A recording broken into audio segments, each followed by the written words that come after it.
Discurso completo en contra de Milei que vale la pena escuchar.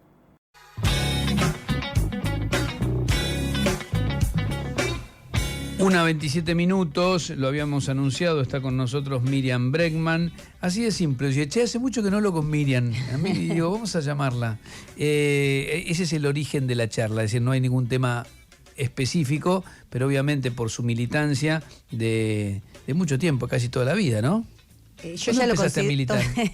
Mira, yo empecé a militar en el ámbito de los derechos humanos, en la defensa de los derechos humanos, cuando comencé la Facultad de Derecho, así que no quiero sacar las cuentas porque me siento más feliz sin saberlo, pero hace un montón. ¿Y en la política cuándo empezaste a militar en la Cuando izquierda? estaba terminando la carrera, por una serie de coincidencias, me arrimé a lo que era el PTS, un pequeño grupo de izquierda trotskista en ese momento. Lo conocí en las facultades sociales, porque bueno, uno conoce la izquierda en sociales, es como... Es casi inevitable. Inevitable, que siempre iba con una amiga sociales, después los conecté en la Facultad de Derecho y me pasó algo muy impresionante, que yo siempre lo veo como una cosa, dije, bueno, no sé si se dice suerte o qué es, pero como que todo lo que yo venía viendo, pensá que eran los años 90, fines de los 90, una situación muy crítica en nuestro país. Esta no es la primera situación crítica que vivimos. No, claro. Siempre que hay que contárselo a los pibes y a las pibas, ¿no? Mucho desempleo, mucha represión. Hubo entonces, crisis muy dramáticas. muy dramática, con muertos en manifestaciones y todo lo que yo había visto en el ámbito de los derechos humanos. Cuando me acerco a la izquierda, empiezo a conocer las ideas de la izquierda, digo, bueno, pero esto es lo que yo quiero para cambiar, para adelante, para darle una perspectiva a lo otro que yo veía que siempre me quedaba como, bueno, saco tantos presos, hago tal cosa, pero ¿y cómo transformo esto más de raíz? Así que para mí fue una gran cosa. ¿Tu familia tenía alguna empatía con la izquierda o no? No. ¿Qué hacían tus padres? Tampoco con la derecha. Mi papá radical. Ahora no, papá me debe estar escuchando, hay que decirle, le mandamos un saludo, pero ya no. Ahora no lo dejamos. No. pero ¿qué? ¿Pero lo cambiaste? No. Un poco. Sí, claro. Mi papá tiene una cualidad que yo lo veo en otros padres, en otras mamás, y es algo que me gusta mucho, ¿no? Más cuando uno es papá o es mamá. ¿Qué es eso de cambiar con sus hijos? No tratarle de imponer a sus hijos lo que uno piensa, sino a partir de que tus hijos van teniendo ideas, van teniendo distintas cosas, también acompañarlos. Y creo que mi papá con sus 85 años sigue siendo joven porque tiene esas ideas, ¿no? Porque trata todo el tiempo de entender, y cuando no entiende algo me pregunta. Y lee todo lo que le mando. A veces le leo libros para que los lea primero y me comente, porque yo no llego a leer, ¿viste? Pero me parece que eso está bueno, ¿no? Ya compartís los libros, es muy lindo. Sí, libros compartimos un montón. De hecho, en general él los lee primero, y cuando yo llego, él ya me hizo una primera lectura y algún comentario, y después recién los leo yo. Mira, esa es la mecánica que hemos encontrado. Él vive en un pueblo muy chiquito, donde soy yo, ¿no? De Timote. De Timote, claro, la provincia, claro. 700 habitantes. Claro. Así que si hay algo bueno que tiene Timote es que te da tiempo para leer, algo que las grandes Le deben haber ciudades... dicho, mire su hija la zurda y usted... Sí. ¿No? Sí, mucho. Eso pasa mucho, Don pero... Bregman, usted que es tan bueno. Pero está contento porque en general recibe buenos comentarios. Buenos comentarios. Pero así me queda que la no. duda de si tu papá se acercó a la izquierda o está decepcionado con este radicalismo con peluca que empieza a aparecer. Las dos cosas. Lo tiene loco. Eso, Me imagino. Mira, cuando yo era chiquita me acuerdo porque él me llevaba a ver los ¿Es que era folchinista? Sí, No. me llevó a ver varios actos de Alfonsín, la campaña del 82, éramos muy chiquitos con mi hermano. Y imagínate, se termina la dictadura. Era espectacular ese momento. Yo lo viví muy lejano, pero para él me imagino que habrá sido un momento muy... para toda esa generación, Sí, ¿no? ¿qué te parece? Claro. Y sí, no puede creer ahora cuando escucha cada cosa, ¿viste? Cuando escucha los acuerdos con Milei, o sea... dice, pero esto ¿qué tiene que ver? No lo puede creer de ninguna manera. Es un cambio muy tremendo. Sí. Hiciste una carrera espectacular porque entraste a militar en la facultad y te convertiste en una de las dirigentes más importantes del partido al que representabas. Como proyección política es increíble. Llegaste al Congreso de la Nación, no sé, ni lo habrás soñado en aquel momento. Desde ¿No? Timote, no. ¿No? ¿No es cierto? No, yo no lo veo como carrera, lo veo como que, bueno, toda la militancia que tuve fuera del ámbito estrictamente partidario, con un compromiso partidario. Pues siempre digo, cuando desaparece Jorge Julio López, de uno de los momentos más terribles de mi vida, personal, no ya Sí, político, sí. que te desaparezca la persona que tenés al lado. Recordémosle, porque siempre hay mucha gente Sí. joven que era un testigo, además, en los juicios por la verdad, y termina desapareciendo, ¿no? En el primer juicio que se hace después de anuladas las leyes de obediencia debida y punto final en el año 2006, una mayoría de abogadas mujeres, lo estábamos esperando para alegar en su nombre. A mí me tocaba comenzar el alegato, además. Y nos dicen, ustedes no pueden empezar porque una de las personas a las que representan no llegó. No llegó. Allí empieza una gran discusión porque nos querían hacer creer que estaba perdido. Y bueno, quienes habíamos hablado con Julio sabíamos que de ninguna manera podía estar perdido, que quería estar mucho allí en ese lugar, escuchar las palabras finales del genocida Checolás, que había sido la mano derecha de Camps en la provincia de Buenos Aires. Y como te digo, en esos momentos uno entiende que tener una militancia política, una militancia partidaria, compañeros, compañeras que te ayudan a comprender, a pasar el momento y a luchar para enfrentarlo, es algo muy importante. Y eso es, creo que algo que por eso digo, no sé si se llama suerte, pero se llama justo, la pegué justo, porque uno puede todo eso que venía militando y que venía haciendo, transformarlo en referencia política. Y después, bueno, lo trasladé también a la militancia. Cuando yo soy legisladora, soy diputada, no es que me olvido lo otro. Utilizo todos esos espacios para pelear por lo que siempre peleé. Pensabas, recién decías, uno de los peores momentos que viví, lo de Julio López, además tenías una participación directa en el juicio, de hecho no apareció más, ¿no? No. Yo lo sigo aclarando para aquellos que toman contacto con algunos temas ahora. Pensaba si este no es uno de los peores momentos de la izquierda a nivel ideológico. Mirá, hoy me llegan, lo agarré recién porque me acabo de acordar, acá llegan libros todo el tiempo, ¿no? Hoy Sí. me llegan 2 libros, uno es de Melina Vázquez y Carolina Espataro, que dice Sin padre, sin marido y sin Estado, feminista de las nuevas derechas. Y el otro libro Un fraude. Maristela. Bueno, claro, feminista y derecha de asuntos separados. bueno, pero sin embargo aparecen mujeres que de pronto se Sí, sienten. Milei tiene mujeres a su alrededor y con mucho poder. Bueno, a eso iba, ¿no? Y de pronto me viene el de Maristela Esbampa, Esbampa, Maristela, sí. muy brillante, Sí, una sí. pensadora muy brillante. Policrisis, cómo enfrentar el vaciamiento de las izquierdas y la expansión de las derechas autoritarias. A ver, lo uso como Sí, referencia, sí. nada más. ¿Lo considerás una crisis profunda del pensamiento progresista, de la izquierda, como quieras? Sí, no, te puedo contestar sí, no. Sí. Que hay un avance de la derecha a nivel mundial, para no empezar por la Argentina, hay un avance de la derecha, lo vemos en fenómenos como Trump, lo vemos en un genocidio que se está cometiendo por parte del Estado de Israel, donde usa el hambre como arma de guerra, algo que pocas veces vimos en vivo. También ejecutado por un gobierno de ultraderecha. Sí, de ultraderecha. Pero digo que pocas veces lo vimos en vivo. Distintos cuando vos te cuentan hechos monstruosos de la historia, nuestros abuelos nos contaban por qué vinieron de Europa, etcétera, etcétera. Pero otra cosa es verlo por televisión, ver las imágenes de los niños hambrientos. Entonces, y que gente banque eso, como banca el gobierno de Milei u otros en el mundo, vos decís, bueno, la verdad que hay un crecimiento. ¿Qué está pasando? Claro, ¿qué está pasando? Que hay un crecimiento de la ultraderecha. Más bien, todos estos fenómenos se intensificaron a partir del año 2008, una gran crisis económica mundial que el capitalismo actual no puede resolver y va transformando y generando nuevos fenómenos, uno más aberrante que el otro. Por eso menciono lo que está pasando. Eso es una. Ahora, ¿eso es unidireccional? No lo es. A mí me parece que a veces el problema es que tiene mucha prensa ser de derecha. De hecho, yo les quité el saludo a Javier Milei en el año 2021. No lo saludé en un debate que tuvimos cuando ambos nos presentábamos a diputados. Y algunos me decían, ¿pero cómo no los vas a saludar? Un hecho de educación. Yo dije, yo no voy a saludar a alguien que ya desde ahora me está anunciando que porque soy zurda voy a correr. O sea, que el que quiso ver en aquel momento podía ver. Yo quedé un poco sola, como tal vez me adelanté, hice una jugada, una posición adelantada, diciendo, no es una discusión más con este sujeto, hay algo más profundo. Pero bueno, muchos también me dijeron, no, sí, tenés razón, te dice zurda vas a correr, zurdos de mierda. No tenés por qué saludarlo habitualmente. Entonces, estos fenómenos fueron creciendo, se les dio mucho aire, pero también del otro lado ha crecido la resistencia a los pueblos. Hay pueblos que pelean contra el FMI. No nos enteramos, no existe. Las enormes manifestaciones o toma de facultades que hubo en el mundo contra que Estados Unidos u otros países apoyen a Israel, le envíen armas, acá prácticamente no se habla. Si vos mirás en Alemania, creció la ultraderecha, algo que acá se habló muchísimo del fenómeno ultraderecha en Alemania, pero en Berlín los jóvenes votaron a la izquierda. Es cierto. No se menciona.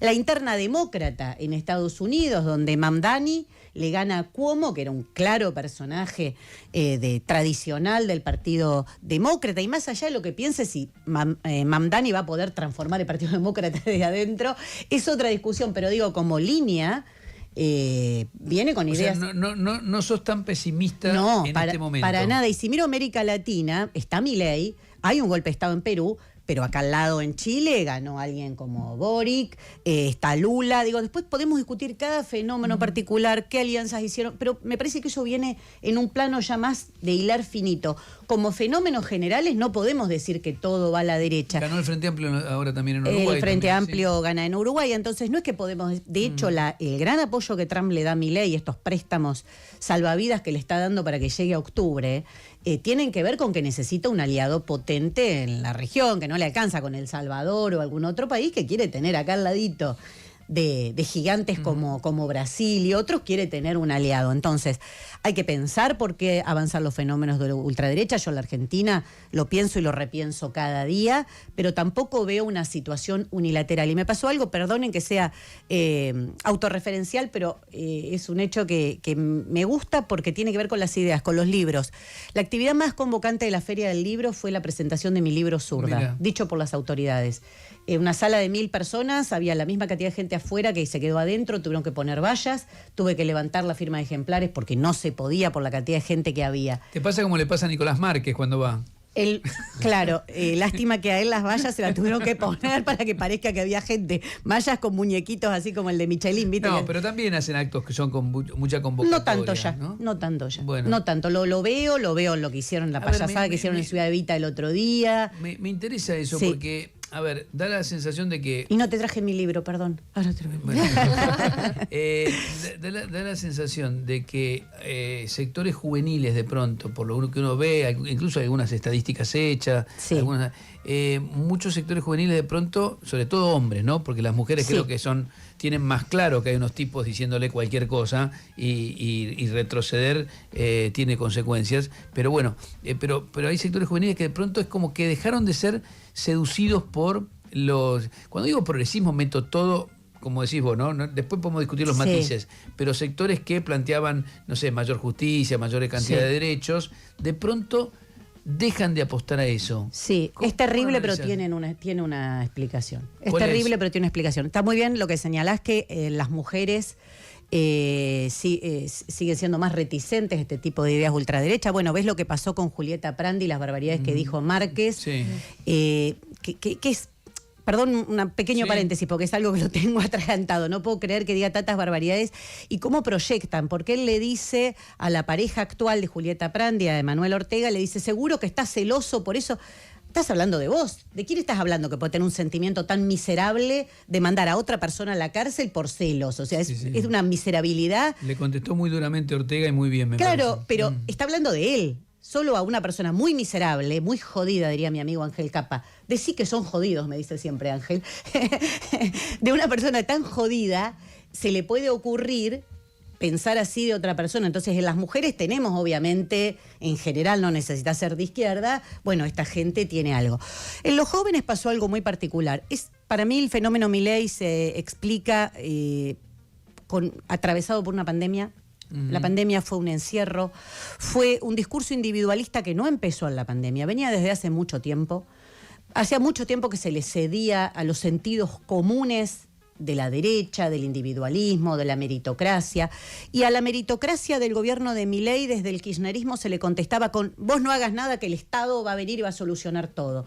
No se apostaba a lo colectivo, a pelear desde abajo, a lo agrupacional. Más bien era papá Estado, mamá Estado te va a dar. Las dos Y cosas... encima un Estado fallido, porque... Claro, ahí voy. Y un Estado que te lo prometieron, que volvía al asadito, que se recuperaba todo y que no te dio nada.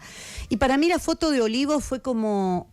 el golpe en la línea de flotación, porque sintieron que La vos foto no... de la fiesta, decís. Sí, de la fiesta en Olivos, perdón. Porque sintieron que vos no podías ir a despedir un familiar, vos no podías ir a trabajar, si tenías un trabajo precario te habías quedado sin trabajo, tal vez el que estaba al lado tuyo trabajaba en el Estado y cobraba, lo cual es lógico y está muy bien, pero vos que tenías un trabajo precario sin registrar... O recibía un plan y vos no. O recibía un Porque plan. Yo sentí mucho eso, no sé si vos lo recogés en los barrios. Muchísimo. El enojo que había con eso. Muchísimo, y cuesta mucho desarmar eso. Y entonces no solo sintieron que había, que capaz que eso era algo que ya estaba más instalado, una gente que gobierna, la dirigencia política tradicional que gobierna, sino que se sintió que a los de arriba no le importa qué te pasa a vos. Y eso es un agravio mucho mayor, sentir que los que gobiernan no sienten nada por lo que vos te pasa. Vos sabés que no viven como vos, que viven en barrios cerrados, Claro. como viven Javier Milei y Villarruel, ahora también, no estoy diciendo que estos son anticasta, pero supieron con su odio, con su bronca, sentimientos muy negativos, pero trabajar eso que venía hace mucho tiempo acumulándose. Y esa sensación de frustración se llevó no solo las ideas del Frente de Todos, se llevó las ideas, ellos habían enarbolado el feminismo, diciendo vamos a hacer un ministerio de mujeres, que no cambió sustancialmente la situación de las mujeres que no tenían dónde irse. En plena pandemia pasó algo monstruoso. Mujeres víctimas de violencia de género, que me consta y las conozco, fueron, entre otras tantas personas, a ocupar un terreno en Guernica. El gobierno de Axel Kicillof, con Bernie a la cabeza, y lo que significa Bernie, ¿no? Que es todo parafernalia y la puesta en escena y el helicóptero a las 5 de la mañana hablando, diciendo si no se van ahora, reprimieron para hacer una cancha de golf.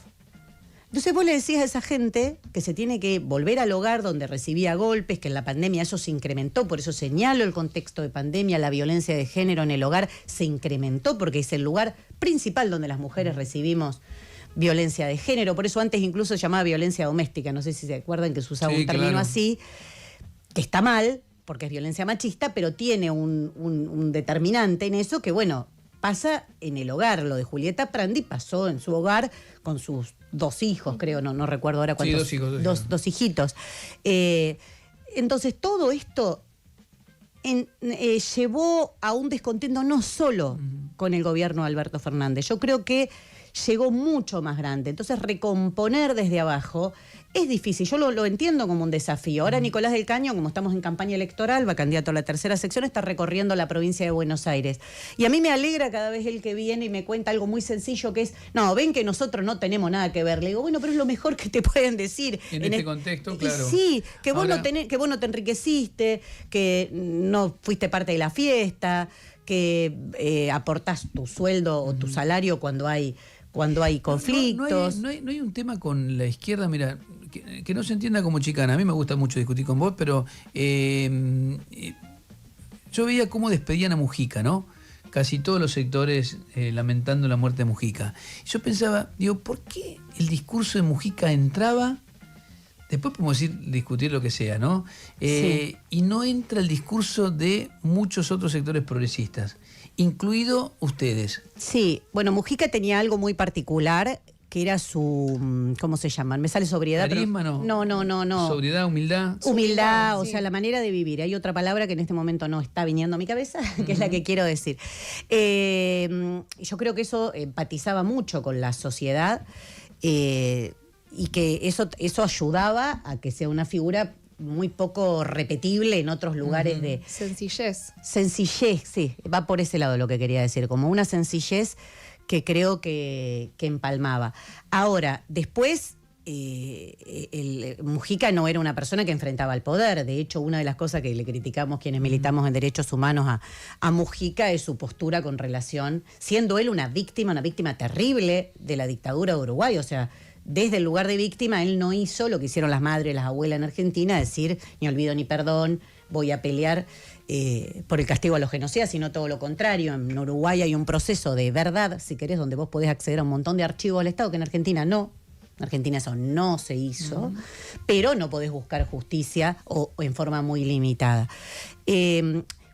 Mujica gestionó el sistema, o sea, dentro del sistema capitalista lo gestionó. Vos me decís, bueno, ¿y ustedes qué pasa? Creo que tenemos ese desafío, que es evidente que este sistema no da para más, un sistema donde el 30% de la comida que se produce en el mundo se tira, ¿no? Un sistema donde volvió la guerra al centro de Europa, con la guerra de Ucrania. Donde pasan cosas como Gaza. Como pasan cosas como Gaza, es evidente que está avanzando en sus niveles de ataque a los niveles de vida de las masas, que todo pibe sabe que va a vivir peor que su papá y mucho peor que su abuelo. Entonces tenemos que pensar eso. Nosotros lo que empezamos a discutir como desafío, como forma de transmitir las ideas, más allá que en campaña electoral uno es difícil, porque dice, bueno, pero también quiero que nos acompañen, porque después te dicen, qué bien la izquierda que está en todos lados, cada vez que hay un conflicto, bueno, pero para eso no tienen que votar, no tienen que acompañar, porque si no, yo no. Pero déjame que una cosita. Pero yo creo que hay que poner el foco en esa discusión de cómo ampliar, y que la discusión es un gran partido de la clase trabajadora, una herramienta propia de la clase trabajadora, donde, fracasada la experiencia del peronismo, ¿cuántas veces más vamos a intentar? Ya fueron con Scioli, ya fueron con Alberto Fernández, ya fueron con Massa. O sea, te están diciendo claramente para dónde quieren ir. Hay una línea trazada. Algunos creen que desde adentro pueden hacer algunos cambios, pero la línea está trazada. Ahora, yo seguro que muchos podrán decir, pero ¿no hay poca plasticidad en los sectores de la izquierda argentina? No sé, porque Brasil logra armar un frente amplio, con sectores que van desde el comunismo hasta el Quimín. Bueno, que es como, bueno, ¿vos te parece que yo voy mañana y hago un acuerdo con Larreta o con Macri, que sería lo que hizo Lula? Bueno, o Lula, sí, o bueno, Boric. No hay ahí como una idea de decir, che, bueno, hay que parar a Bolsonaro. Hay que cerrar. Y eso hay que hacerlo. Yo marché contra Bolsonaro, fui a Brasil y marché contra Bolsonaro. O sea que a mí en esas cosas no. No, pero te lo pregunto. No me van a encontrar. Como idea de construcción.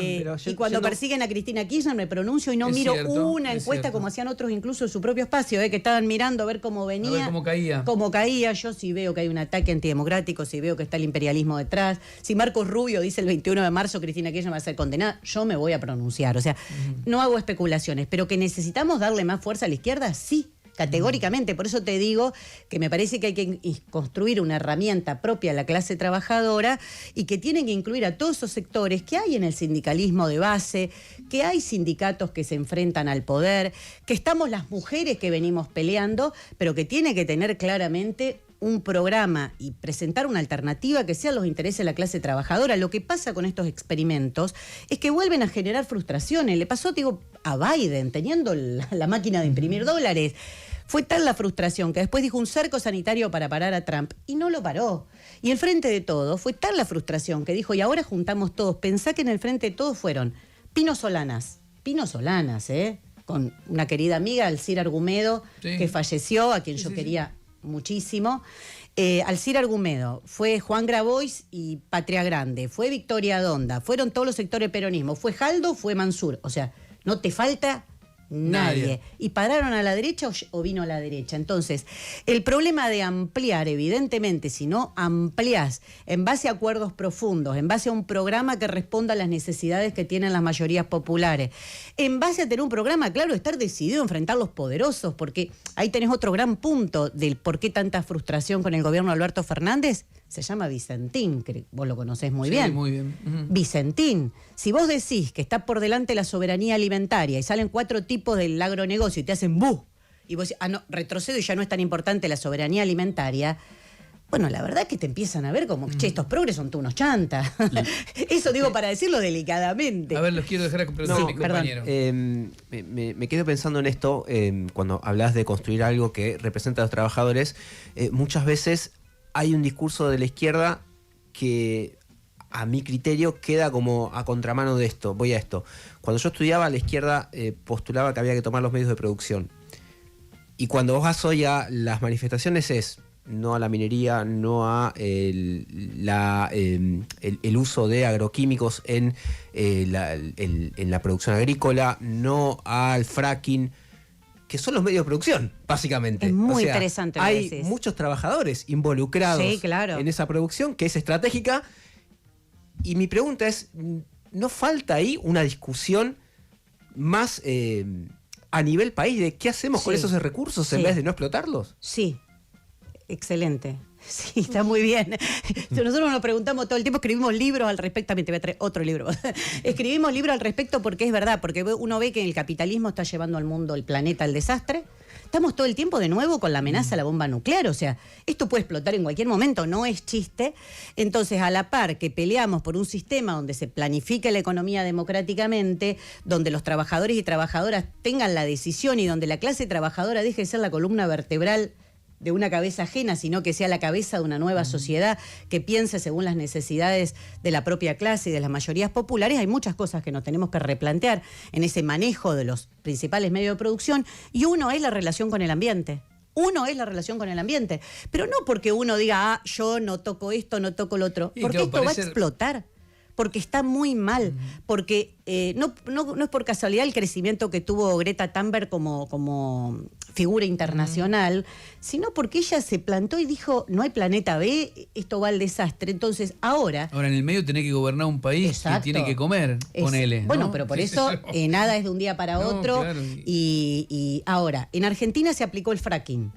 Se está haciendo fracking, uno de los métodos más cuestionados en el mundo, prohibido en muchos lugares, porque bueno, le dicen vaca muerta. Vaca muerta se llama La Roca. Los pueblos que están arriba tienen otros nombres. Está la comunidad que estuve con ellos, Sí. Lof Campo Maripe, acompañado a la comunidad mapuche que vive ahí. Dijo, está bueno llamarlo por el nombre de La Roca, ¿viste? Pero hay gente que vive arriba. Están haciendo un desastre. Aumentó la actividad sísmica.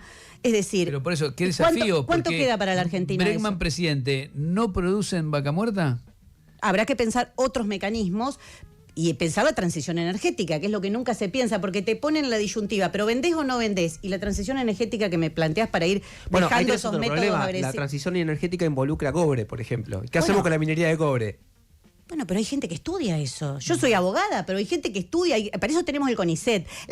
Yo cuando defiendo el CONICET y cuando defiendo las grandes universidades que tiene nuestro país y el conocimiento científico que produce nuestro país, es precisamente por eso. Y yo creo que todos lo deberíamos defender por eso. Porque vos te sentís frente a ese dilema y hay gente que te lo puede resolver y que te lo puede resolver pensando las necesidades sociales y no las necesidades económicas de unos pocos. Porque además lo que yo te ponía el ejemplo de fracking es porque no me digas que Argentina se está llenando de dólares y que aumentaron sus reservas porque aumentó la producción en vaca muerta. Entonces la apropiación privada de esa riqueza es lo primero que hay que cuestionar. Y la segunda, como Argentina retrocedió, además de lo que fuimos hace muchos años atrás, y hay que pensar un plan energético de conjunto, donde se contemple el medio ambiente, donde se contemple que no puede ser que vos estás destrozando todo con el fracking en vaca muerta y la gente que vive a 20 kilómetros no tiene gas natural. Entonces, y muere porque sus casillas se prenden fuego, porque se calefaccionan con mecanismos increíbles como que tengas que hacer un fueguito. Entonces me parece que pensar racionalmente, eso es lo que proponemos nosotros. ¿Es fácil? No. Pero lo que pasa es que decir que repitiendo lo mismo de siempre y alternando en el poder con los mismos de siempre, con los mismos mecanismos de siempre, vas a salir adelante, bueno, me parece utópico. Déjenme a mí usar una vez esa palabra. Bien, lo dije en lo de Reinaldo. Son utópicos. Miriam Bregman, mirá, se me fue el tiempo. Vos sabés que yo tengo los jueves tengo pase con Berco, así que espero que me tolere que me Ahora lo extendí un charlamos poquito. con Berco afuera. Por favor, decirle, mirá, estaba hablando conmigo, bancátela, Ya cumpliste Berco. el cupo igual. Además, Berco puede explicar todo esto muy bien. Escribió un libro, además, Sí, Berco, sí, sobre el señor. tema. Sí, señor. Te vamos a volver a invitar. Bueno, muchas gracias. Siempre es interesante escucharte, Miriam. Muchas gracias. Gracias a ustedes. Bien, nos vamos a un poquito de música. Ya venimos con el encuentro semanal que hacemos con Alejandro. Si querés sumarte a la batalla cultural contra las nefastas ideas de Javier Milei, dale like, suscríbete y deja tu opinión en la caja de comentarios.